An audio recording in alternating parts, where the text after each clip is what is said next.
తిరుమలలోని తరిగొండ వెంగమాంబ అన్నప్రసాద భవనంలో గురువారం టీటీడీఓ శ్యామలరావు, అదనపు పీఓ వెంకయ్య చౌదరిలతో కలిసి టీటీడీ చైర్మన్ భక్తులకు వడవడ్డింపు కార్యక్రమాన్ని ప్రారంభించారు. అనంతరం చైర్మన్ మాట్లాడుతూ తాను బాధ్యతలు స్వీకరించిన తరువాత అన్నప్రసాదం మెనూలో భక్తులకు అదనంగా ఒక పదార్థం వడ్డించాలని ఆలోచన కలిగిందని అన్నారు.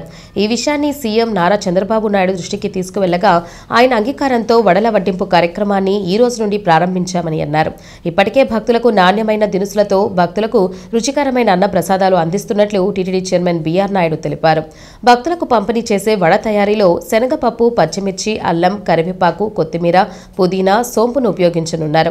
అన్నప్రసాద కేంద్రంలో ఇకపై ప్రతిరోజు ఉదయం 10:30 నుండి సాయంత్రం 4 గంటల వరకు 35,000 వడలను భక్తులకు వడ్డించనున్నట్లు తెలిపారు.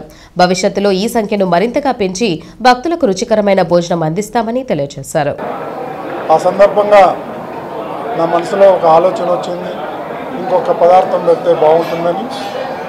ఈ విషయాన్ని ముఖ్యమంత్రి చంద్రబాబు నాయుడు గారి దృష్టికి తీసుకెళ్ళడం, వారు వెంటనే ఆమోదించడం, ఆ తర్వాత అధికారులతో చర్చించి బోర్డు సమావేశంలో ప్రవేశపెట్టి అందరి ఆమోదయోగ్యంతో ఈరోజు మసాలా వడ ఇంట్రడ్యూస్ చేయాలని అనుకున్నాం.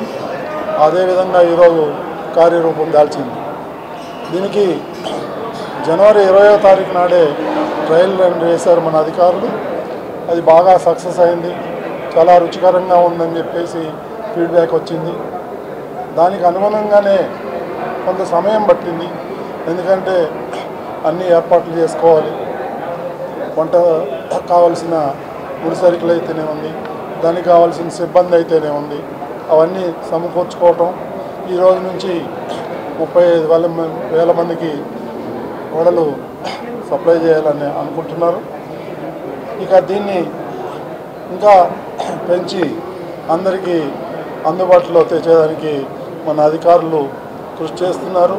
ప్రతి ఒక్కరికి ఈ కార్యక్రమంలో భాగస్తులందరికీ కూడా పేరు పేరున ధన్యవాదాలు తెలుపుకుంటున్నాను. ఇది మంచి పరిణామం. భక్తులందరూ చాలా సంతృప్తి వ్యక్తం చేశారు. ఇదే విధంగా కొనసాగుతుందని చెప్పి నేను ఆశిస్తున్నాను. ఓం నమో.